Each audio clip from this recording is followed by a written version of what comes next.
Here we go. Uh-huh. So, hey everyone. Good evening, good afternoon, wherever you are. This is the Dash Podcast, episode 210. And we will officially hit the intro graphic, etc. in just like a little bit. Let some extra people get in here. But yeah, been a lot of podcasts today, but this one's a good one.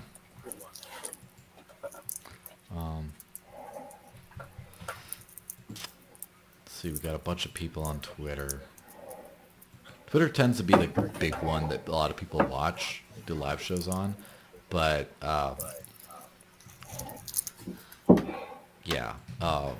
last podcast it wasn't working super well. Blau comment, he says, ho ho ho guys, it's podcast evening for me. All right. So, okay, probably just wait a couple more minutes. How have you been? I'm sorry for having you up so late for all this thing.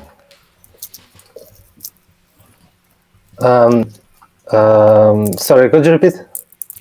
How have you been in general? You've been doing well? Yeah. It's pretty late here, but I'm just finishing my day, so it was pretty good. I was just resting, and just. So for today, I'm just finishing my day, and it's going pretty well. We just was resting in our studio, so yeah. Nice. Yeah, I do like your background. All the cool lights. Definitely has like a nighttime cypherpunk kind of thing. Yeah, thanks. Yeah. All right, so probably got a bunch of people watching now. Let's just. I should probably retweet it from the other account too. But once I do that, we can get this thing going. All right, let me hit the intro and we'll go.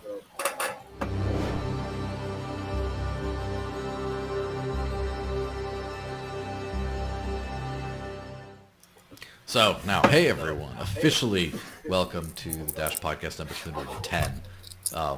I'm joined by the one and only Mikhail Pshenichnikov, or Pshenmic, as the handle is everywhere else. How's it going, man? Hi, I'm doing pretty well. I was resting the last few hours, so I'm doing pretty good. Yeah, that's cool. Seems to be a little bit of a crackling sound right around the microphone. I don't know what that might be. I see. But yeah, so I've been meaning to talk to you for a long time, and probably a month ago I tried, and then I forgot I double scheduled the show, and so I apologize for that. That's it. But It's okay. Yeah, so I know you from mostly Dash Incubator and all the work there, but you've done a bunch of other things in the Dash ecosystem as well, and most of the projects that I seem to care about personally seem to be something you're working on, or a lot of the projects I see being complete or doing really well, that seem to be from there. So figured it'd be a good time to get a good chat on this. So really quickly, why don't you explain who you are, your background, and how you got into crypto in general? Well, it's pretty long time since my first I think I got in the first into crypto with there was a CPU mining at the time. It was like 2011, 2012. Well, I was just searching through websites. I was studying the high school at that time, and I found some CPU mining stuff. I was trying that, but I seen that it wasn't worth at that time. But I mined me like few coins. Then I was able to sell them at 2013 pump, almost at the high point. So I remember that I got pump. I got like my first money, so it was pretty great. But at the time, I wasn't like developing. I was just, like administrating some stuff, some servers. Maybe I was setting up some, scripts and forums, but I wasn't really coding. Then I was working at one place. So there were banking company. So I was working at a different role, so something like office stuff. Yeah. But I was doing great at the reports. There were a couple of reports, and I was able to automate it. So they just switched me to the developer role. That was like 2015. And 2015, 2016, there was a huge raise of the interest in around crypto and blockchain, because there were at the Ethereum shooting. So there were a lot of things going on with Ethereum. So it was at this time also the mining was raising, like the income was raising with the GPU mining on the Ethereum and all the stuff. So I was starting digging out like all of this, and I was starting doing some backend stuff. I think like I was trying to do some payment gateways. I was doing some mining pool stuff. I remember I was doing some stuff for Zcoin. I remember there was something about mining pool. So their algo wasn't working, and so I was doing some stuff for mining pools as well. So yeah, then somewhere around 2017, I completely switched to the blockchain projects. So I was starting doing some smart contracts. Actually, I wasn't writing the whole smart contracts stuff. Like I was like more like editing stuff. I was more like editing the smart contract stack, and I was doing some simple stuff like wasting contracts, some lock contracts that just lock stuff for some period. Not really complex projects. So yeah, then was a couple projects that I was working on, and at 2000, I think, it was 2022. So I found a position by DCG, and Victoria hired me. So I was able to pass all the interviews by Sam, by Ivan Shumkov. Also, Anton was also interviewing me. So they eventually hired me. I was working for a quite time for DCG, and then some first layoff was happening. So there was an option to just move to an incubator. So I started to work for incubators instead. So now here where we are, like I'm doing my job. I pretty like it. I think that Dash is pretty good at tech, and that like caught me. Like the thing that I'm doing here is pretty good, and I'm also working on my own brand, so that also, impressed me. Yeah. So and so the incubator thing has been where I really kind of noticed the thing. One thing that I have noticed is one thing we have to, I guess the elephant in the room thing to address is DCG was the largest entity in the entire Dash ecosystem for very many years, and probably still is today. And with recent fund drawdowns because of market conditions, there have been a few different layoffs, and in some cases you just have to do, layoff. But then there have been other cases, such as yourself, and where there's been very valuable people to the project that just because DCG didn't have the budget for doesn't mean he couldn't end up in other places in the Dash ecosystem. And so that is something that I do like about having a DAO and funding like that is the ability to keep people kind of involved, you keep the good people involved in some way, shape, or form, even if they can't work out Yeah, in one capacity. And so, yeah, I'm very happy you managed to be retained by the incubator. yeah. I also think that it's much more valuable for the people itself because it like you have to like make all the work public. You have to like show what you're doing, like work with community, and yeah, I think that also makes some effect. Yeah, for sure. So, how did you get started with the incubator initially?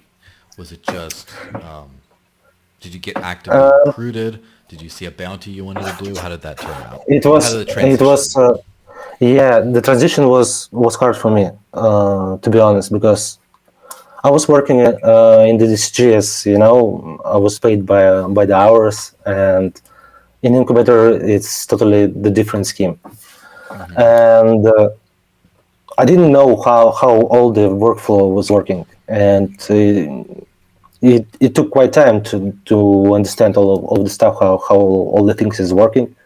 So the first project was suggested by Ivan, so it's Dashmate.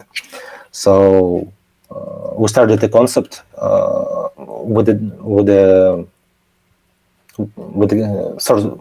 sorry with the contribution to the Dashmate. Mm-hmm. Yeah, and I started doing this stuff. First time, uh, it was hard for me because DCG and Dash Incubator at that time they're like completely separate, and I had to like communicate with both sides, and so yeah, it was my first project, like the Dashmate. Mm-hmm. I was doing the migration of infrastructure team. They were using some Docker Compose stuff. I was migrating the deployment of nodes in the network into testnet and the devnets on the Dashmate itself. То есть, I mean, like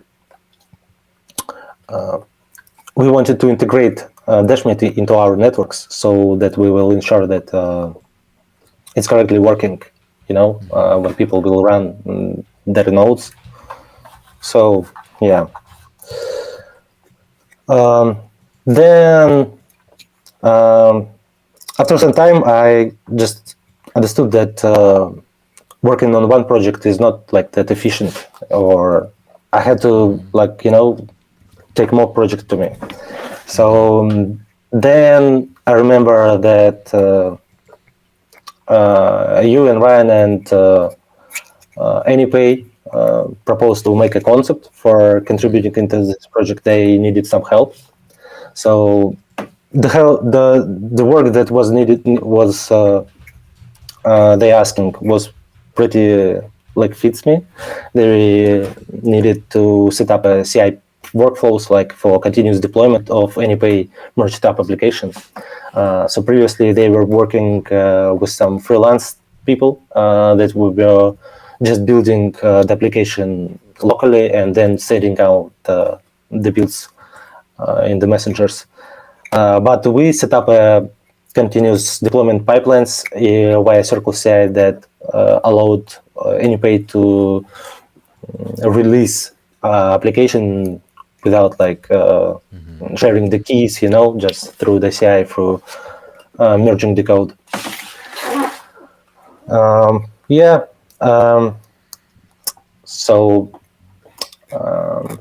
then then I took some more and more projects, and now there's quite a long list already.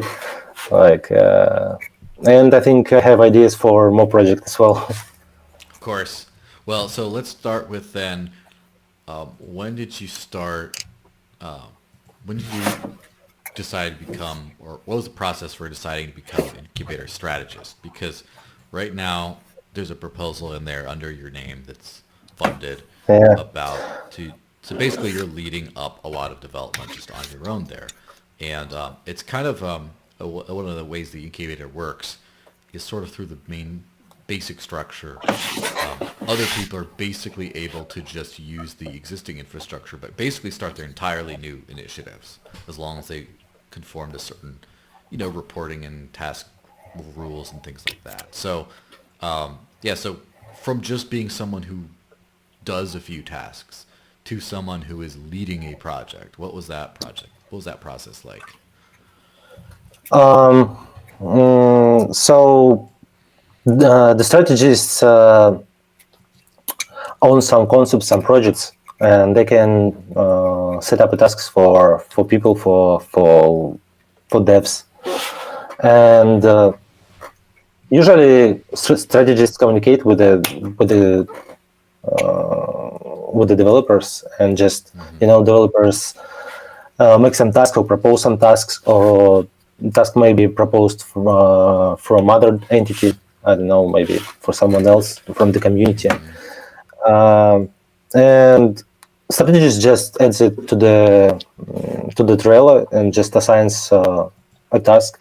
The reward is being set by the developer, so strategist just ensures that everything they just insert the task into the trailer and just approve it. So originally Ryan proposed me, suggested to join as strategist of the Dash Incubator.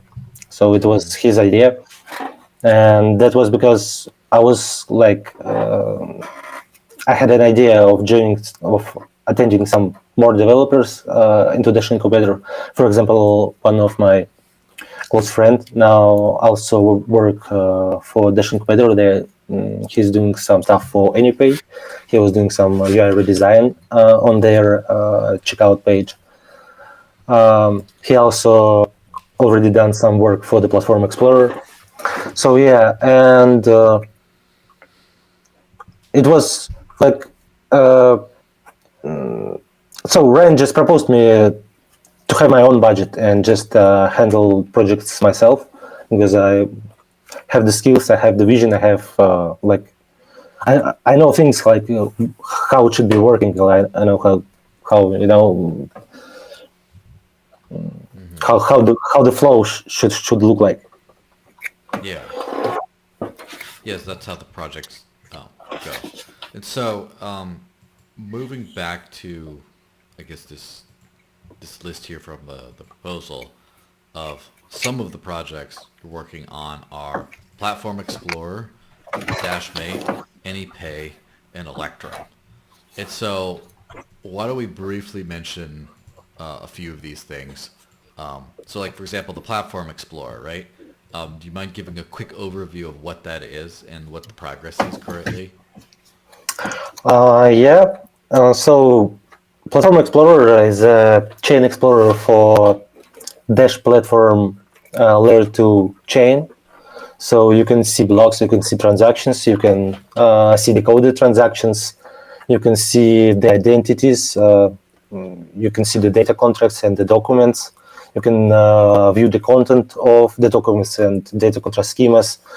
So it's mostly looks like the Insight Explorer or any other blockchain explorer, but just specifically for Dash platform.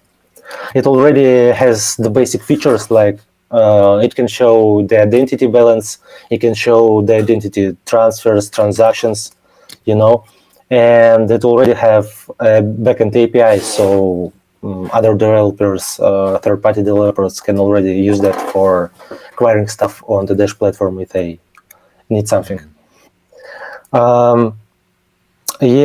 So we had like 5 iterations, 5 two-week iterations, and the basic stuff is there. We can think about new features, but right now, there's nothing like major. So I gotta think up of bundle of new tasks that we can build up, and or maybe just make some partial tasks partially. I don't know. So yeah, right now it's in the working state. So feel free to use it, Yeah, or and you can so propose your chains. yeah, and so obviously because the Platform Explorer and Platform's still in testnet, a shaky testnet, but then obviously you can see what's going on there. And I have to say, from a relatively non-technical standpoint, I love me a good block explorer because I don't I'm not a developer, I'm not technically minded, but I do like to look at statistics and analytics, things like that. And as someone who's used so many different wallets and services and things like that throughout the years, they fail a lot.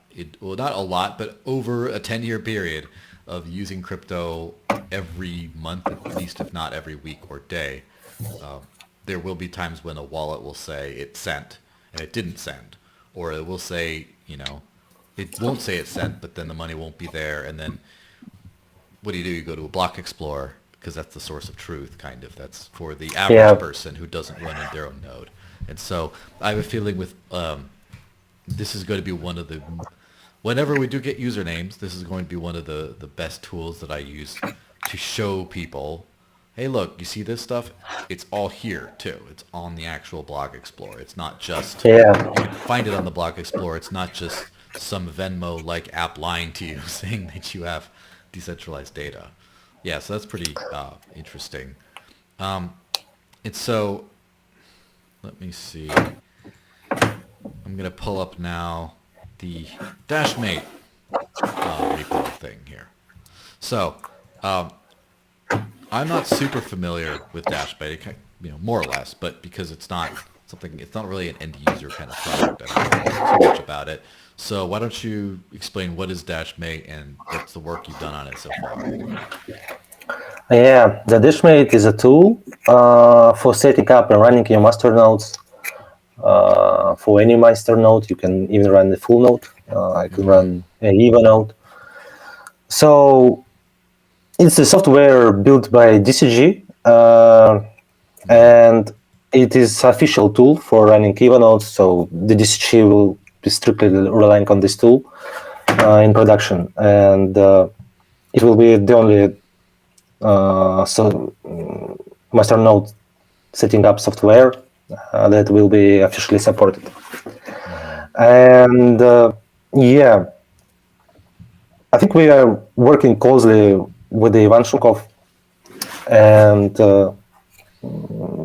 so there were different stuff. So basically, usually I just receive some reports from the community. Also, I had some features that requested by DCG by Ivan. So he just says me like something important that we would like to work on. So I just take over his stuff. So just offload the DCG with some tasks. For example, recently I was upgrading the whole platform project to the Node 12, and that's the latest Node.js version. So there was a lot of changes. So it's just like just a big hard manual work for updating all the dependencies and resolving issues. So yeah.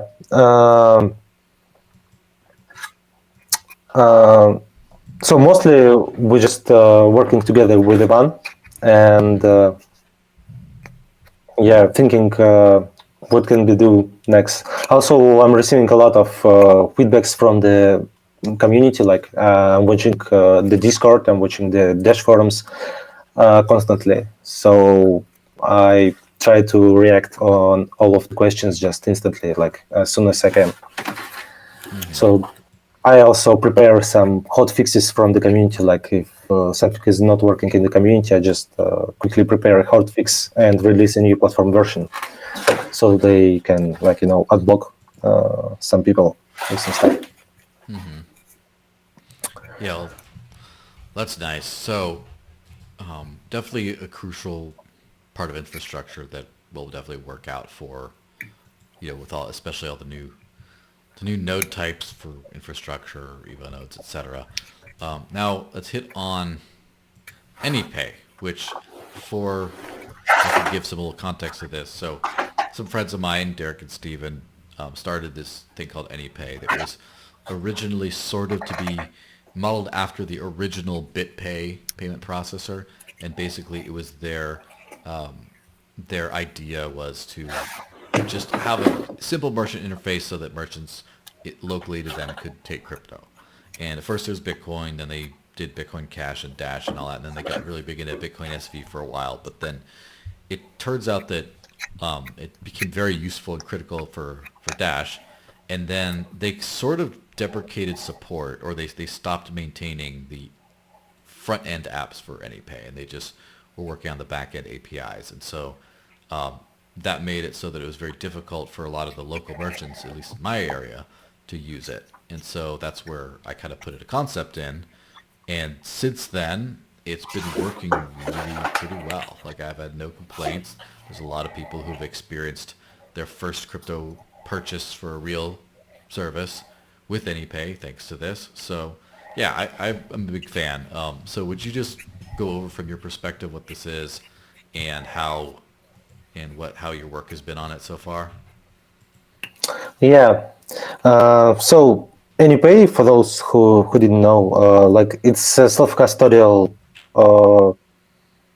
payment processor, so that you as a merchant can just download an application from App Store and use it like a terminal. You just put the amount in your in USD or stuff like that, and the QR code will be generated to pay this invoice. So yeah, I was doing some stuff for the Anypay. Like the first of the tasks was to get rid of the errors. It was just blanked out, like there was a white screen when you were using the applications. So yeah, what I done, I just fixed it by upgrading all of the dependencies. So there are a few parts of in this Anypay projects. Like there is a mobile application which used by the merchants. There is a Anypay backend which processes all of the stuff, all of your invoices. And there is a front-end project, like there is a website and also the checkout form, which gets redirected when you copy your QR code, like when you open your QR code. If you want to pay through desktop, through browser, you just open up this link and you will get on the page where you can select the payment options, and pay via different cryptocurrencies. Yeah, so I went through all of these projects. So I now I understand the code base of all of these parts. So we can even say that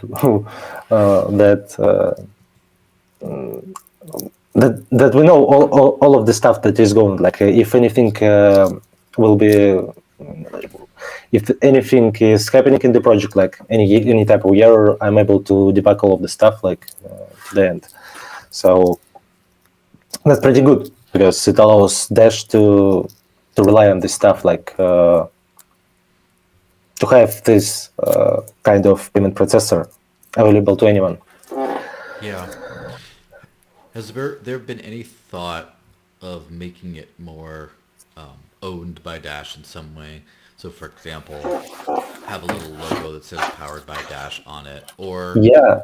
on another side of things, maybe because the way the payment protocol splits off some money to Anypay and most of it goes to the merchant, would it be possible to do something like that for Dash or the incubator? Or Yeah, they constantly asking me about that, but I'm not like a designer. But yeah, they propose that every time, but I just always forget where should I put it? Like, how do I style it? So if you have ideas, I'm ready to do it. Like, they always suggest to put the Dash logo when you open up the checkout page. Hmm. Just put it like somewhere around. Yeah. I wonder. So, what about the profit share kind of part of things? Is that something that would be easy to do in the front end, or does that have to be Anypay themselves does something about that? Like, so for Uh, example, yeah. So go ahead. what share? Sorry.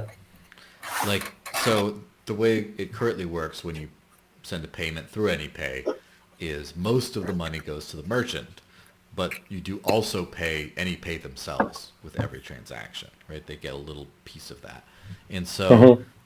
is it possible to add a third piece that would go just to the incubator, for example, that gives a little stream Maybe of extra? it's possible. Technically, it's possible, but I don't know if it's worth it because there are Mm-hmm. honestly not that much merchants enabled in the Anypay. So Mm-hmm. I don't know. Like technically, I can do that. We haven't thought about that yet. Yeah. That might be something interesting to think about because uh, obviously adoption is adoption, and any place you can spend Dash is good. Um, However, it's also a very interesting tool that can help a lot of other cryptocurrencies be spent instead of Dash. And Dash is paying all the money and doing all the effort to make this available. And obviously a little branding on that helps, but it would be nice to, I'm always looking at ways of adding sustainability into projects where, you know, now what if you start, now you have an incentive to start onboarding a whole lot of different merchants. Not you specifically, obviously, but someone has the incentive to do that for Dash, and so then every time someone pays with Litecoin or something, it still benefits the Dash ecosystem. That's kind of like the diff what the Dash Investment Foundation did, but just something to think about. It's not if it Yeah, doesn't I work see. out. If it doesn't work out, it doesn't work out. You know. Yeah, I got what you mean. Yeah, it's a good idea. Hmm. All right, we'll think about that. And then finally, Electrum. That's another one that I know a little bit about. So the Dash Electrum is just a fork of regular Bitcoin Electrum. So many Electrums in so many Bitcoin-based currencies. But the difference with the Dash one specifically, historically, has been that first of all, there's a mobile wallet. I don't know if there's a mobile Electrum for every crypto, but also that it formerly, I mean, it does have, but formerly had functioning the CoinJoin mixing, the private send functionality, and that's was my primary interest in personally in using Electrum, but also of it is a very good wallet for like importing different things. Like, for example, obviously I had my backup, but I lost a physical hardware wallet device, and so I had almost nothing on there, but I needed to get it, and the only good tool to get it out was Electrum because of the way the seed phrase worked with I think it was the 25 word seed, with an Mhm. extra word. And so it's a valuable tool for that. When I started doing the marketing hub, I did a whole lot of these. I did a whole lot of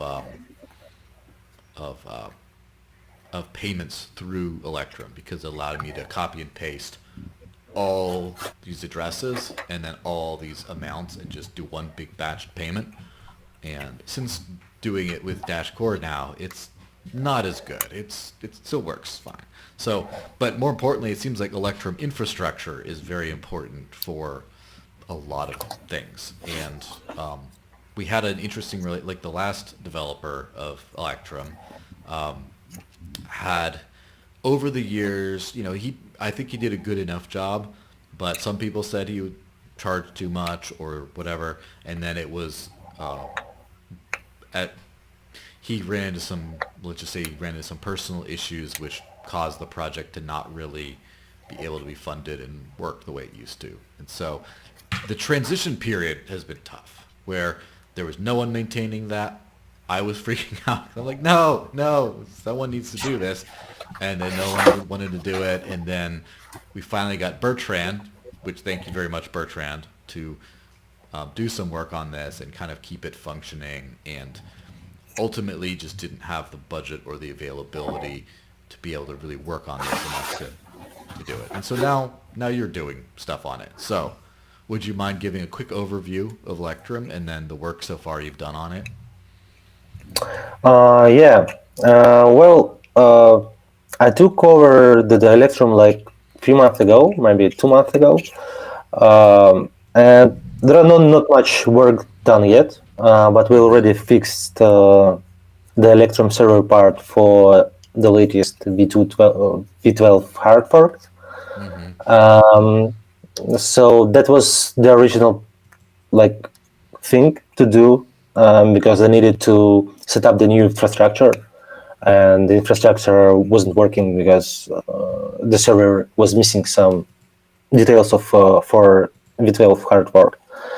And then we got fixed it. There is another guy which helps me with the Electrum stuff, the Python guy. I'm not really the Python guy, so I'm work more like with GS. So he helps me with some algo stuff. And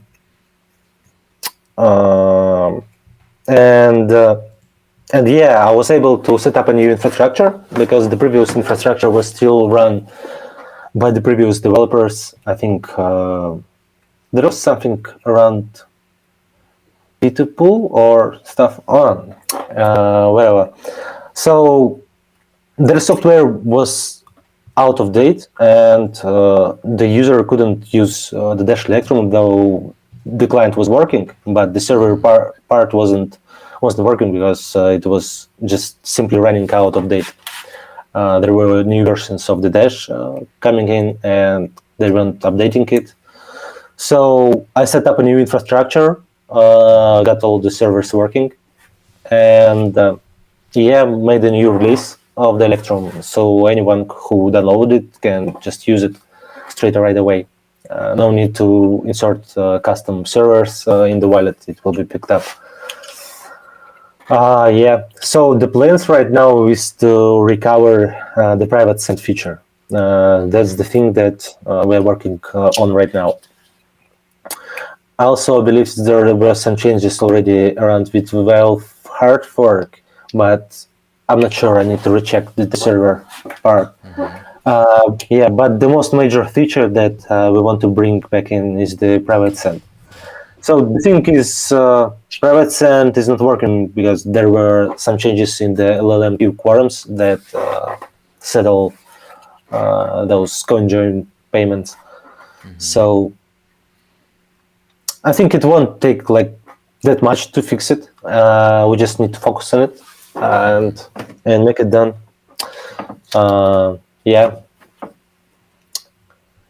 So yeah, I do remember when I started having problems with that is because I started running into like the ProTX data had to sync all the way before you could start mixing, and it would just not mix at a certain point. It used to, and then there you go. It's so, yeah, that seems like hopefully it's a simple enough of a fix. Now this is admittedly something that I care less about today because I know that mixing in the mobile wallet is, in the official mobile wallet, right? The official Dash 1 is coming, and I'm looking at it and the user experience seems really nice. Very smooth, but it's like obviously different tools. Electrum is not your grandmother type wallet, it's for more advanced tooling. But I do think that we've had an interesting experience with Dash being dark coin for years, and this is the flagship technology of Dash before the pivot to instant transactions and other things like that. And I have recently compared it to some other privacy technologies, some other coin join implementations in other crypto projects. And I'm not nearly an expert, and I wish I was because I'd like to be more educated on this, but it seems like Dash has one of the best ones out there as far as it's really like fast and efficient and doesn't have the toxic change problem that other cryptos have and stuff like Yeah, that. yeah, I And agree. I agree. it's and then if you compare it to other coins like Mimblewimble coins and stuff, they're comparable in different ways. Like Mimblewimble has some advantages, but also has some structural trade-offs, things like that. And so the point is, having Dash has this history, and this is my little rant, I guess, but Dash has this history of building really great things that no one uses, and that goes for like all of Dash, kind of. And so I want to get more people using Dash, but also I want to get more people who are using Dash to use all the features. And right for almost entirely Dash's history, the only way you could use its privacy functionality was through the full node core wallet. And then for a brief period of time, you had one Electrum and then two Electrum wallets that also let you do that, and then stopped working. And then you also had a custodial My Dash wallet that had a thing that did that. But honestly, the privacy benefits of using that were never that good anyway. But so now we're back to, Dash is almost 10 years old, and it's old. You have to have a full node to use the basic privacy feature. And I'd really like to have the mobile wallet and the Electrum and then the other Electrum wallet all to enable this feature. And because then we can start, we have a base of technologies that then we can start implementing these features into other wallets that aren't Dash only. And there's been a lot of demand for that. I've noticed with there's a lot of new people interested in Dash through the Maya protocol, and the first thing they always ask after, oh great, is how do I use the privacy feature? And it's like, well, the answer is never a good answer. It's never a great, fun answer to do. So basically, this is something I care a lot about, and I'm glad it's moving forward. And I would really, I think it's going to be a great, and there's a lot of the arguably like tighter privacy technologies out there, like the Monero approach or the zero knowledge membership proof of Zcash, have some issues with them that I think someday, at least with zero knowledge proofs, I personally believe that someday soon, like in the next 5 or so years, they'll be able to be done. It'll be able to be done easily enough. But right now, there's a big trade-off in doing that you don't have if you use Dash, for example. If you manage to just keep mixing in the background and then it's just always easy to send, you can have your light wallet. You don't have to sync a wallet for a while. You don't have to wonder where your transaction went. There's all these benefits of using Dash's privacy. Even though it's the old school privacy, there's still some benefits of using it today. So, yeah, that's kind of my little rant there. Yeah, exactly. Like, it's good to have this private set feature in the both, like in the Dashpay wallet and in the Electrum, because when you maintain stuff, you have to follow up each site. Like when the new protocol is being upgraded, and you have to update your applications, and all of the sites have to update their parts, so that like keeps a good good like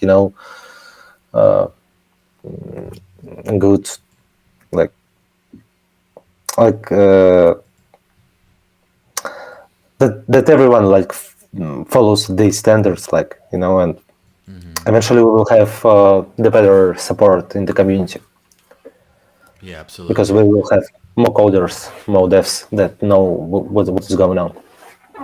Yeah, and part of that is, I guess, my job, because I have to help grow the Dash ecosystem, make more people using it, or people interested in it, so then you don't have to look for that one guy who can work on this project, or there's lots of things around, lots of money around to pay for things like that. So are there any other projects, your major projects, let's just say, that you're working on right now? So I think I have plans on some projects. Mm, For example, we still miss the browser extension that will work for the platform things.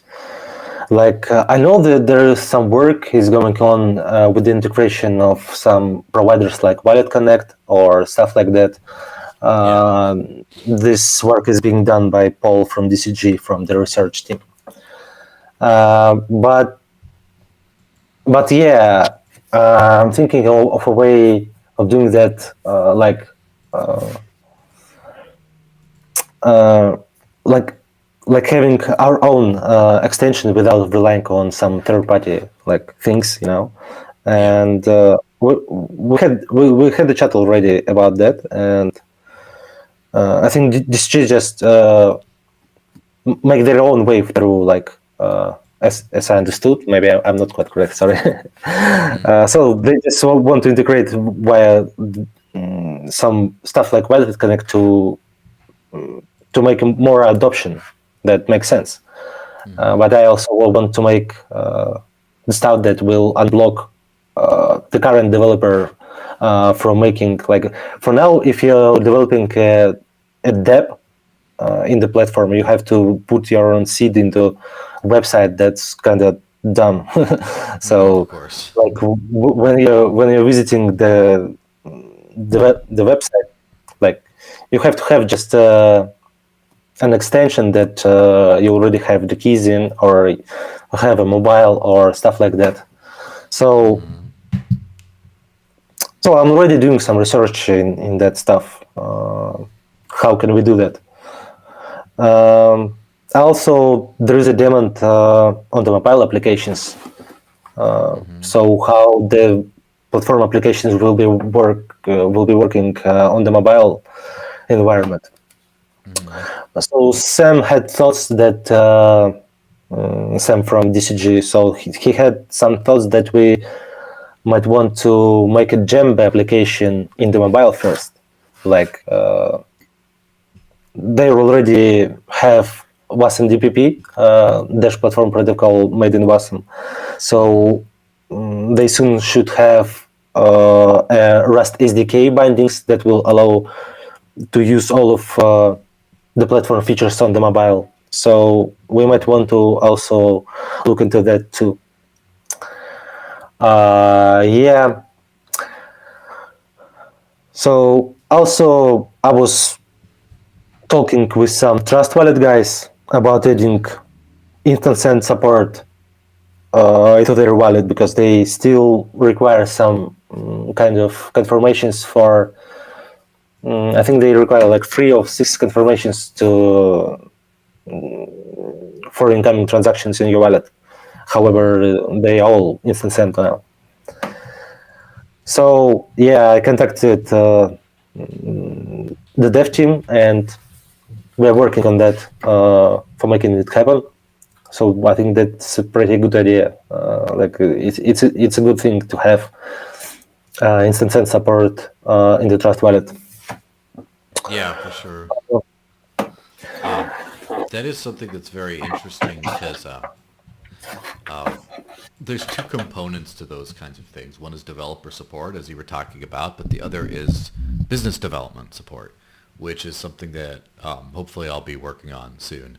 So I'll kind of hit on this at the very end, but as I raised some money as part of a pre-proposal for something called Dash Growth to start biz dev and marketing, basically get that really going again for Dash, because right now there's very little of either. And if we have a proposal in right now, and if the proposal passes, then I'll hire Marina and we'll work full time on this, for the foreseeable future. Even if the proposal doesn't pass, then the 350 Dash, which is usually which would be like a 1 month salary or 1 month budget for the entire thing. I would just personally use that for 6 months doing a part-time role doing some business development work. So even in worst case scenario, it's basically guaranteed that I'll be helping out running to different wallet providers and different things like that, and making the conversations of you should add Dash's instant send features, you should add Dash, you should do this, do that, and then I'll send them to you when they say, well, how do I do it? I'll be like, I know a guy. Here we go. Yeah. And and on that subject, on the conversation about extensions and things like that, one of my favorite DeFi wallets, because I'm very new to the DeFi world, I'm kind of a dinosaur like a lot of the Dash people, right? But is the XDeFi wallet. And XDeFi is like a MetaMask competitor, and XDeFi has Bitcoin and Litecoin and Bitcoin Cash and maybe Dogecoin as well in there. And they just, as of today, I believe, voted to add in the Maya protocol support. So right now they support Thorchain native swaps in the wallet, but Cool. they're adding Cool. Maya. But now, not yet, but they have not yet committed to adding Dash itself or the Maya swaps. Just support for the Maya token, so you could use the XDeFi wallet. So that's something we have to look into. Is I think we can get Dash into this wallet, and there's already in there Canny, which I don't really know what it is other than a site where I upvote features that I want in all my platforms. There is something there to vote for Dash that's been there for about a year or so. So hopefully we can get Dash into XDeFi, not just as a currency coin, but also for platform support and stuff too, because I think that we can learn a lot from Litecoin in some ways. That Litecoin has done a really good job with connections, with being in every single wallet and service out there, period. And what they have not done a good job in is having good native wallets and apps. Like I use the Litecoin, I have tried out briefly, the Litecoin Foundation wallet, the Lite wallet or whatever. It's really dated. It's not that good. It's whatever. It's not that great. But the Dash native products, like the Dash Core wallet, I really like, even though it's a full node wallet. I use it a lot. The mobile wallet is the best crypto digital cash wallet in existence, and I've tried it, a lot of them, and I've even advised on some projects on how to improve them, and it's still the best one. So I think that Dash can take its advantages, but learn from Litecoin too, and get in all these things. So yes, Dash does need its native browser extension, and it also needs to be in alongside all the DeFi chains in things such as XDeFi. And as another kind of aside, and this is where I don't understand, because I don't use MetaMask much anymore, but MetaMask, I believe, is the most used crypto wallet right now in the world. And they have a Snap, which is like an extension to their extension, that for Shapeshift, which basically lets you use Shapeshift to then use Thorchain to swap Bitcoin for Ethereum, for Bitcoin Cash, for all the Thorchain assets. And so we're also in talks with Shapeshift to get Maya and all its assets, including Dash, added to Shapeshift, because they're looking into adding Maya because of, I believe, Arbitrum support in the future, but also because of all the rest. And so if we get into Shapeshift, then you will be able to swap anything for Dash in MetaMask as well at some point, I think. So we're getting there. We're getting to lots of cool spots where we can use a lot of good things for Dash. Yeah. Hopefully I can make your life easier, but also harder by giving you a lot more work to do. That sounds great. That sounds great, actually. Yeah. So TL did ask a question. He says, what would you say is the status of Dash platform on testnet right now? It's currently operating. We can see by the Platform Explorer. I'm pretty sure it should say that. So it was down for quite time, like previous week, but they managed to recover it like a week ago. The previous Friday. So there aren't a stable release yet, but the latest release candidate is working. For example, there were a lot of changes in the Dashmate, so we were testing it quite time. So I'm finishing the last features. and yeah, the stable release should come soon. But generally, it's working right now. Very nice. Okay, so if anyone has any other questions, please drop them in the live chat, such as YouTube or Twitter, especially because I'll see those earlier. But yeah, it's exciting times. The other thing that I think is good with version 20 of Core coming out, which was supposed to be the companion one to Evolution, but they decided to advance it for different reasons. Hopefully we're going to have a 20% treasury instead of a 10%. And so that's great for full-on growth mode for Dash. We'll have more funds to do these kinds of things. And I really think that beyond just the treasury, as I already have gotten some donations in Dash to start my own project, I would like to encourage a culture of starting projects and funding projects without having to wait for group consensus from the treasury. Like, if there's a specific wallet that works for specific users or something very, that most people don't really care about, some people can still donate to development, to crowdfund development to get that going. And I really hope that this last year when people have had this attitude of like, Dash can't afford anything because the treasury is too small. I hope that time is done, that we realize that we should not waste any money on things that do not make sense, but we should always have money available, even if it's from our own donations, to pay for things that will make that worth more money in the future by growing the ecosystem. And so that's kind of the overarching message I definitely like to communicate.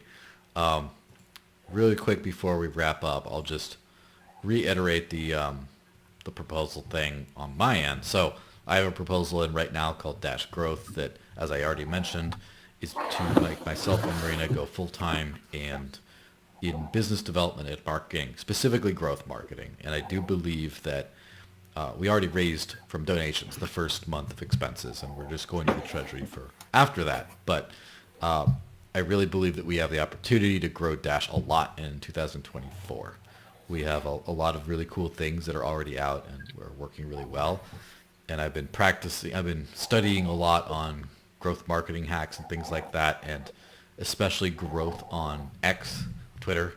And I've been doing quite well on myself, on my own personal channels for that. And I'm pretty sure we can do a lot of really cool things for Dash and get a lot of new users. And as I mentioned before, Dash is notorious for building awesome things that nobody uses.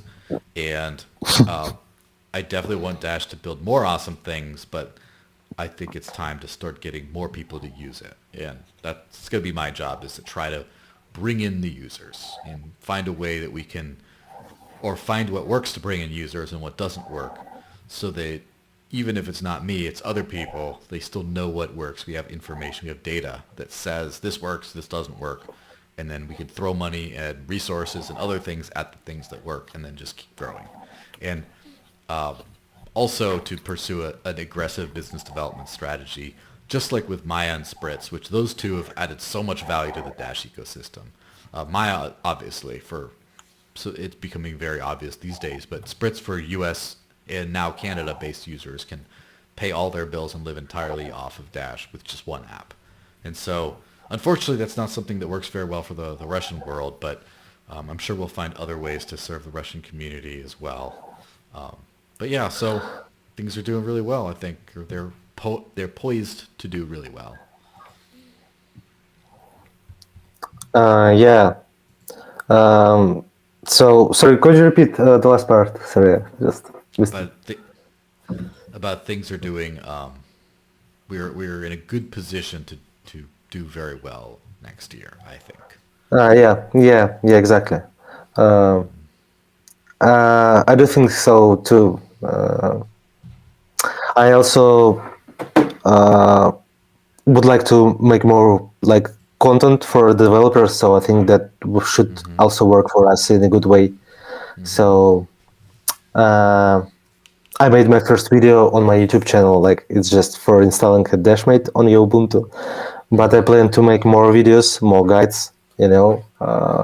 Some maybe videos for developers that should help them onboard into the project, how to develop platform apps and stuff like that. So that will also help us grow. Yeah, good stuff. So Hilawi had one last question, I believe, which you just said. He asked, what's your tech stack? Is it mostly JavaScript? Like, what are the languages you mostly know how to use? Yeah, I think that's just usually I do just JavaScript, but recently I started learning Rust, so it helps me to also understand the platform code. So the project, the Platform Explorer part, some of the backend part of the Platform Explorer was done in Rust. The indexer part. So yeah, I did some other languages like I remember I was doing some Java. I remember I was doing some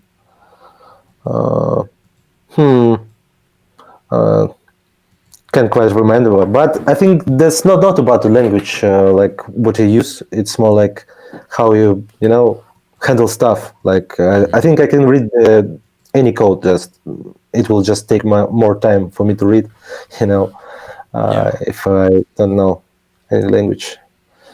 But generally, there's like yeah, doesn't matter what exactly the language will be used. All right, cool. Well, where could people follow you and find out more about your stuff? I'm just putting on to start out with your Twitter profile. I do see you do some stuff on Yeah, Twitter/X. yeah, yeah. I would like to share stuff in my Twitter. I also hang around a lot of in the Discord, so you can tag me in any channel X, ask me any question in the Discord of the Dash Discord and the Dash Devs Discord. Um, I'm doing some stuff for Russian community as well. So there is a Telegram channel where I just post updates in Russian, but that's more for our Russian audience. So yeah, I think the Twitter is the main one that I would like to use Yeah, more. it definitely is a spot for growing, and at some point, it appears that they may be integrating a crypto wallet, and that would be crucial for Dash to get in there somehow. A long shot maybe for first iteration, but hopefully we can grow enough over the next 2 years to make sure that we're in the conversation everywhere that needs to be for the payments use case at least. Yeah, yeah. So yeah, Alan should know something about Dash. Yeah, of course. I'm pretty sure he knows something about it. At least something. Well, I'm sort of going to share one of my Twitter hacks. I know how to get his attention. Is first of all, if you buy the Premium Plus subscriber thing for which is just $200 a year, you get a lot of boost of replies. But also, if you subscribe to someone individually, like you're a paid subscriber of an individual account, your replies go way to the top, and you get tons of impressions from big accounts.